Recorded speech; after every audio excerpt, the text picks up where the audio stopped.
Lara Jean Covey is your typical high school junior, sweet, quiet, and a bit of a daydreamer. She spends most of her time lost in books, baking with her little sister, Kitty, and keeping her thoughts locked away in her journal. But there's one thing that makes Lara Jean different from most girls: her secret stash of love letters. See, whenever Lara Jean has a crush on a boy, she doesn't confess her feelings. Nope. Instead, she pours her heart out in a letter, writing everything she wishes she could say but never actually sending it. Then she seals it up, addresses it, and hides it away in a teal hat box her late mother gave her. It's her little way of letting go of feelings she knows will never turn into anything real. And over the years, she's written exactly 5 letters, to 5 different boys. A Josh Sanderson, her childhood best friend and, awkwardly, her older sister Margot's boyfriend. A Peter Kavinsky, the charming and confident lacrosse star. A Lucas James, a super sweet guy from school. A John Ambrose McLaren, her model UN crush from middle school. A Kenny Donati, a boy she met at camp.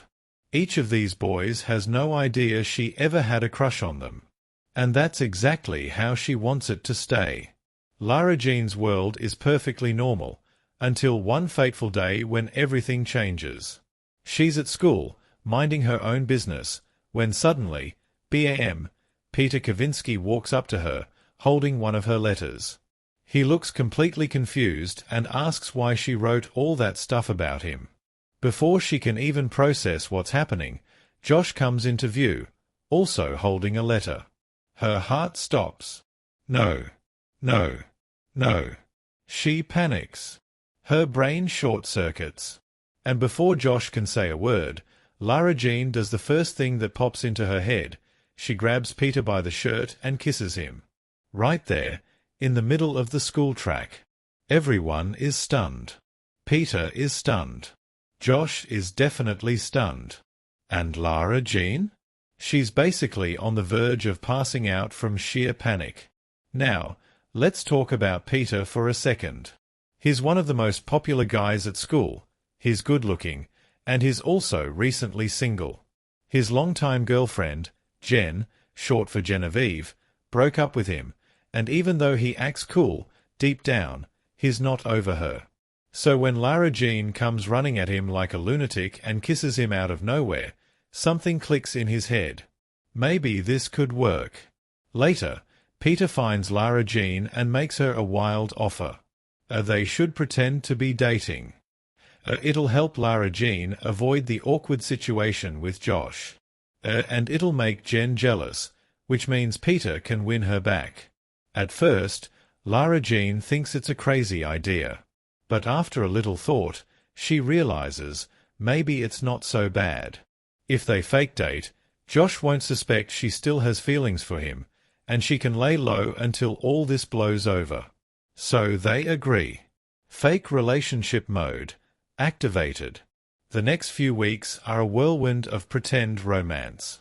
Lara Jean and Peter do everything a real couple would do.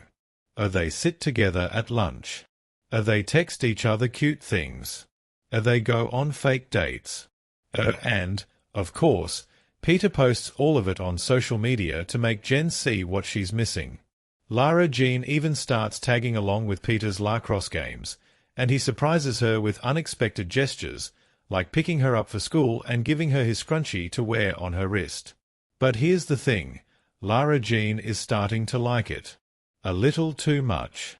She tells herself it's all part of the act, but the way Peter looks at her, the way he listens to her, the way he makes her laugh, it all feels so real.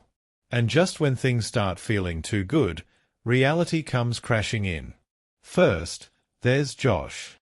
He's been acting strange ever since he got Lara Jean's letter.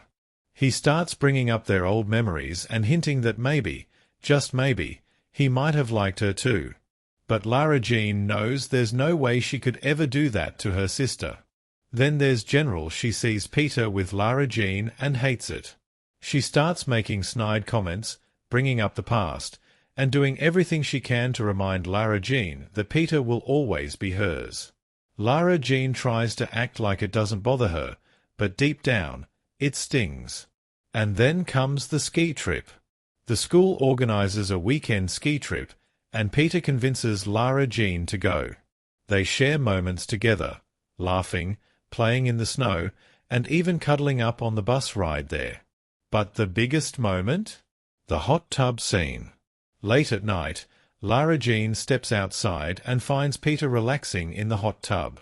They start talking, and suddenly, he leans in and kisses her. And this time? It's not fake. It's not for show. It's real. And Lara Jean feels it. She knows it's not just an act anymore. But just as she starts to believe in what they have, Jen swoops in to ruin it. She spreads a rumor that something more happened in the hot tub, embarrassing Lara Jean. Hurt and confused, Lara Jean pulls away from Peter, afraid that she let herself fall for something that was never meant to be real. Eventually, Lara Jean's little sister, Kitty, confesses she was the one who sent out the letters. She didn't mean to cause chaos. She just wanted Lara Jean to have a real love story. At first, Lara Jean is upset, but then she realizes maybe Kitty wasn't wrong. Maybe it's time she stops hiding her feelings. So, she finally faces Peter. She admits that she likes him. Not as part of the fake dating deal, but for real. And Peter? He's been feeling the same way all along. They kiss. They're officially a couple. And this time, there's no pretending. GG.